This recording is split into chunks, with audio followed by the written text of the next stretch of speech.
to some people, staying in the hospital is really a horror thing because yung iba hindi nga na hospital ni minsan sa buhay nila. So, I leave it to the city government and we will talk about it later.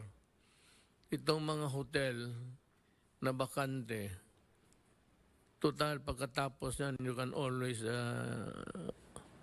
decontaminate the rooms. We will do it for you.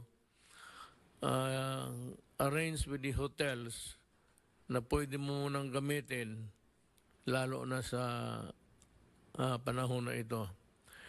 And to the owners of hotels, inns, motel maybe kung wala ng iba,